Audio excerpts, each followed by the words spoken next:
90-day, marriages crumble as Gino tries to get Jasmine deported and Darcy challenges Georgie to file for divorce.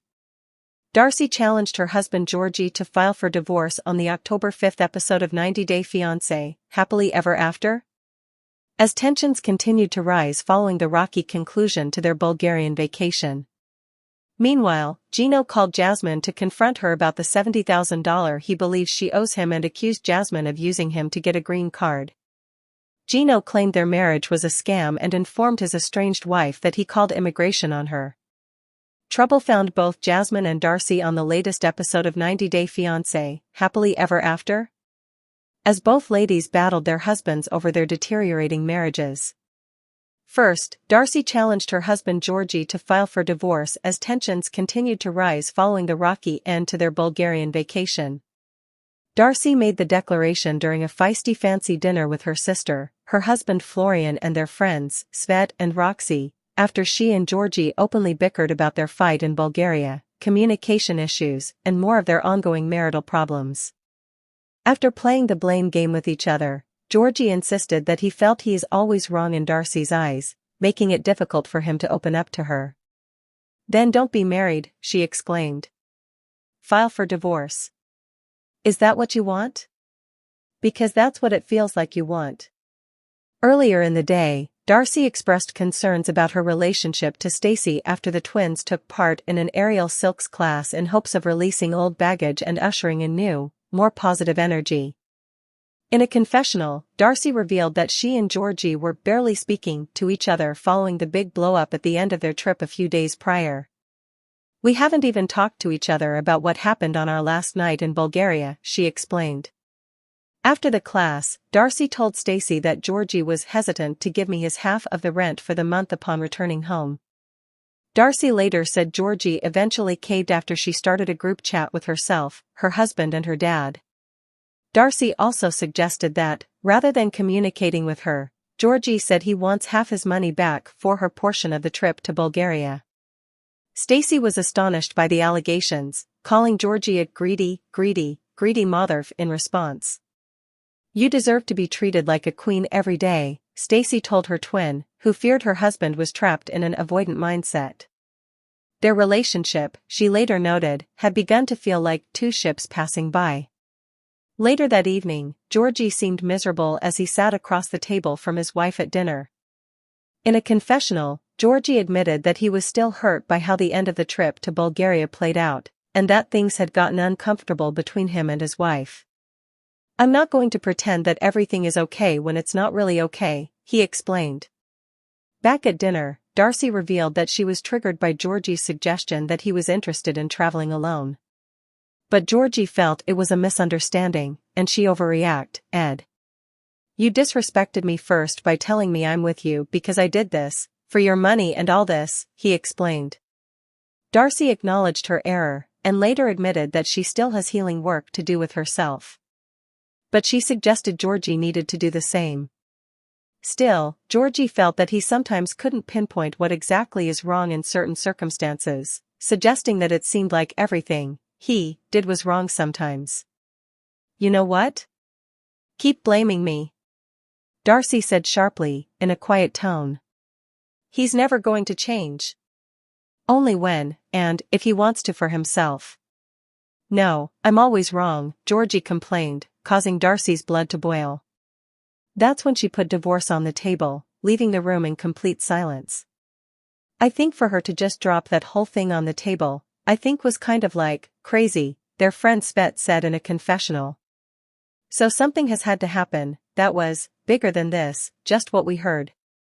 Also during the explosive episode, Gino finally called Jasmine and shared the scathing letter that he personally wrote to her, venting all of his feelings about their failed relationship. At one point, Gino said it was obvious that Jasmine used him for a green card. "I find the timing of you receiving your green card and sleeping at Matt's house very significant," he explained in the call, later calling their marriage the biggest mistake of my life. "Oh my God," Jasmine groaned in response while sitting on her bed. But Gino demanded that he finish and went on to claim that Jasmine stabbed me in the back, used me and broke my heart. Before the call, Gino told producers that he wanted to share his letter with Jasmine so he can close this chapter of my life and be done with it. He then informed Jasmine that he felt let down by his now estranged wife. I really thought you loved me when we spoke for 3 years while you were in Panama, he began. But Gino then suggested that things took a turn for the worse upon her arrival in the United States. You treated me horribly daily, he stated, and it was as though you never really wanted to be with me. After accusing Jasmine of using him for her green card, Gino then confronted her with the numbers he calculated while writing the letter. He went through his itemized list, including $40,000 for all I transferred to Panama, $10,000 for the wedding, $1,225 for her green card, $1,000 for his work on the K-1 visa process and $5,000 for a divorce lawyer. So all this money adds up to a good $70,000, Gino shouted at Jasmine. You never intended to be with me. This was AF scam and it's marriage fraud to the T. Jasmine maintained she did nothing criminal and argued that the marriage didn't work while Matt watched helplessly from the doorway. But Gino disagreed with his wife. You never did anything for me, he yelled, adding go back to Panama. This caused Jasmine to burst into tears on the other end of the phone. Leave me alone. Jasmine wailed. You have never had empathy for me. The fact that you choose this moment, just to trap me. What kind of person are you? But Gino was furious. What do you mean this moment, Jasmine? I just found out you're pregnant with some other guy's kid, and we were supposed to have a baby together. Jasmine reminded Gino that he was not interested in having Sue with her before screaming, you hate me, into her phone, but Gino contended, you knew it was a scam from the beginning. Okay, then go to immigration. Deport me. Go ahead. Jasmine wept, to which Gino replied, I've already gone to immigration. You'll hear from them soon. Jasmine broke down even more, and scolded Gino for making me sick over their marriage drama. From the door, Matt begged his girlfriend to calm down. But Gino was relentless. I'm going to take action right away, he told his emotional wife, and she sobbed on the other end of the line. Before he could continue, Jasmine hung up the phone on him. Tears streamed down her face as Matt held his head in his hands behind her. 90-Day Fiance, meet Patia and her much younger plumber/stripper BF Dylan, exclusive clip. In the clip, we meet Dylan, a plumber/stripper from Tasmania, and Patia, an exotic dancer from Texas. He explains, I started stripping and the phone started ringing. A few years later, Australia's Got Talent came to town. And I ended up actually making it all the way to the grand finale of that show. And then suddenly, I'm Thunder from Down Under MC in Las Vegas, and that's when I met Patia. She adds, I moved to Las Vegas because my love life was a mess. I was married twice. I was separating from my husband and I was not looking for love. One night, I was working and Dylan came in. He recalls, I looked up on a podium and she just looked beautiful. We just started talking and then I was just really smitten with her. Patia, holding her breasts, jokes, he fell for these right away. It was love at first boob sight.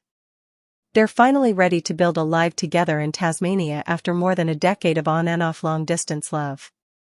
But with a 20-year age gap between Patia and her younger Aussie BF, they face more than just cultural differences. Get to know 90-Day Fiance's Jasmine Pineda's 3 kids. As 90-Day Fiancé star Jasmine Pineda has documented her split from Gino Palazzolo and her shocking pregnancy with Matt Branasterianu on Season 9 of 90-Day Fiancé, Happily Ever After, fans have started to question the immigration status of her other children. While Jasmine rarely mentions her children back in Panama on the show, her Instagram bio reads, Immigrant mama on a journey working hard to bring my sons to below. You can find everything we know about Jasmine's children, including when they were born, where they live now, and the full story behind their visa delays. When did Jasmine give birth to her baby with Matt? Jasmine had her third baby, Matilda, in April 2025. To celebrate the birth of Jasmine and Matt's daughter, TLC posted on Instagram, there's a brand new bundle of joy in the 90-Day Fiancé family.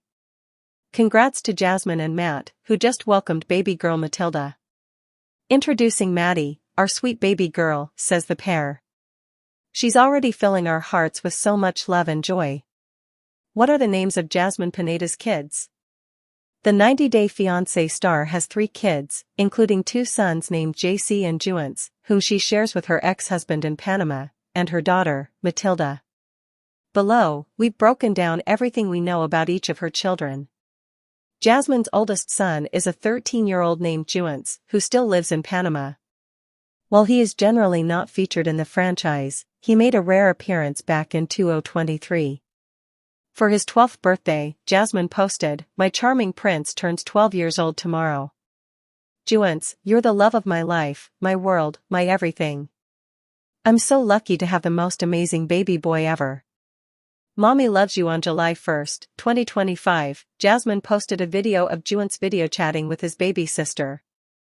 She wrote, "Ginos is adding fluent and adorable English to his resume. Watching him learn is the sweetest thing ever." Jasmine's youngest son, JC, who is close in age to Ginos, has not appeared on 90 Day Fiancé or in her social media content. According to the happily ever after star, is neurodivergent and began living with her mother during the pandemic. In the past, Jasmine has told viewers, "It's very hard for to communicate. He doesn't have a verbal language. But what makes it difficult to have a child with special needs is not the child. It's the people. It's very hard, it's not easy. Communicate. He doesn't have a verbal language. But what makes it difficult to have a child with special needs is not the child. It's the people. It's very hard, it's not easy." Matilda. Jasmine announced that she was pregnant with her daughter, Matilda, during the Season 2 tell-all of 90 Day, The Last Resort. At the time, viewers had just witnessed Jasmine ask Gino for an open relationship, so that she could explore an intimate connection with Matt. On September 12, Jasmine posted, "Matilda, you're the most adorable and unexpected gift from heaven.